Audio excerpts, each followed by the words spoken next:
Hello बच्चों, let's read this question. The question says, see the electrical circuit shown in this figure. Which of the following equation is the correct equation for it? First option is epsilon 1 minus in bracket I1 plus I2 into capital R plus I1 R1 is equal to 0. Second option is epsilon 1 minus in bracket I1 plus I2 capital R minus I1 R1 is equal to 0. Third option is epsilon 2 minus I2 R2 minus epsilon 1 minus R1 is equal to 0.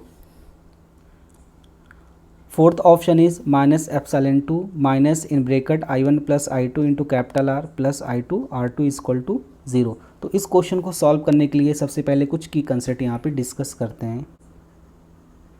की concept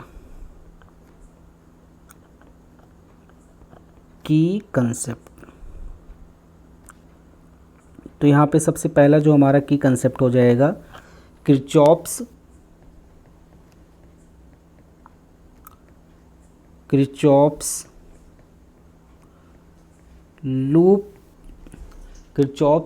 loop rule. ये हो गया सबसे पहला की concept.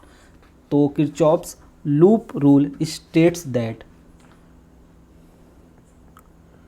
the algebraic sum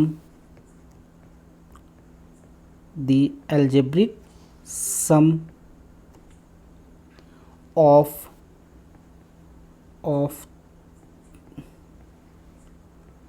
changes in potential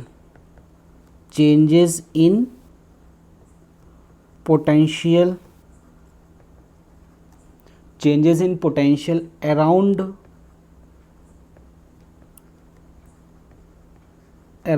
any closed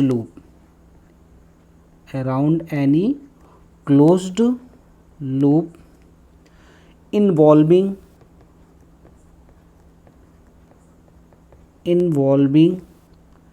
resistors and cell involving resistors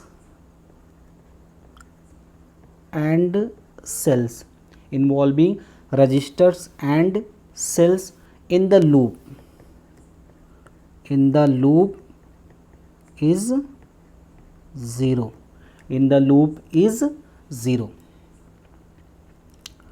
That is sum of all potential plus I into R is equal to 0. ये हो गया हमारा किरचॉफ्स लूप रूल. अब इस की कंसेप्ट की help से अब इस क्वेश्चन को यहाँ पे सॉल्व करते हैं. तो इसका सलूशन हो जाएगा solution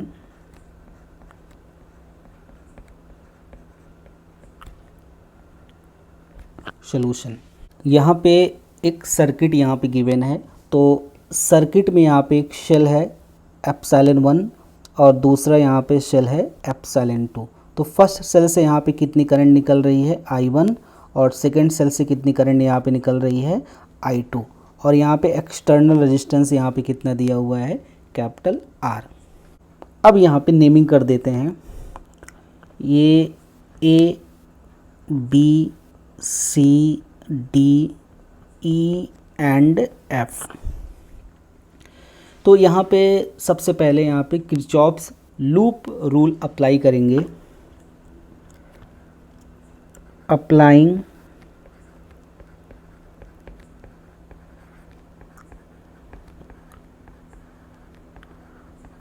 Kirchhoff's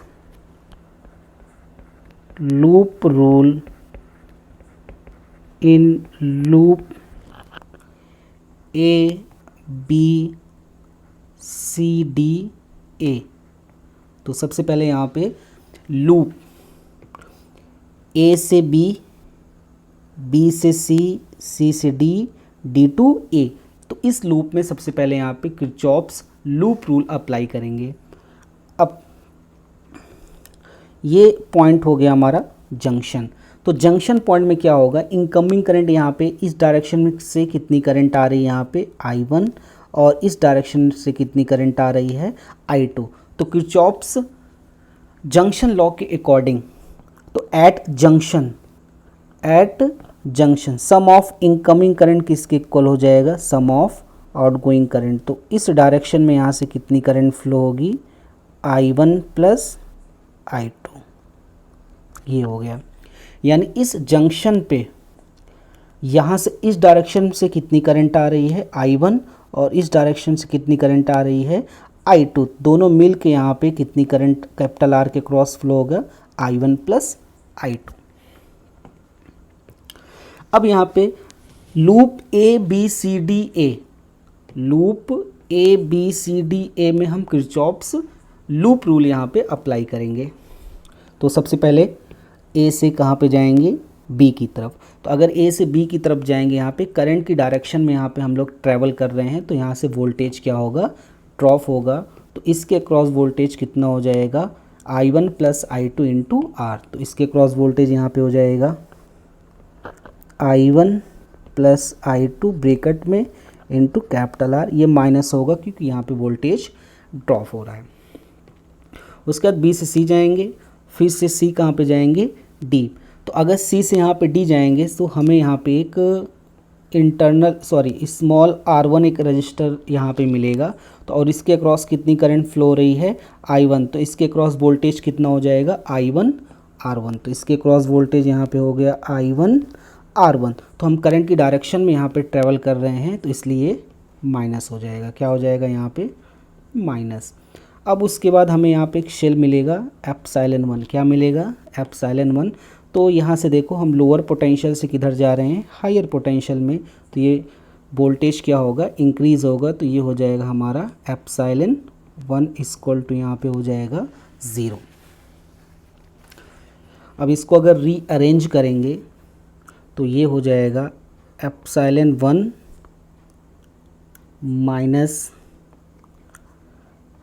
I1 plus I2 into capital R minus I1 R1 equal to 0। तो ये सबसे पहला हमने एक इक्वेशन कैलकुलेट कर ली, कौन से लूप के लिए, ABCDA लूप के लिए। So final answer is ε1 minus in bracket I1 plus I2 into capital R minus I1 R1 equal to 0 and second option is the correct option. Hope you understood it well, best of luck.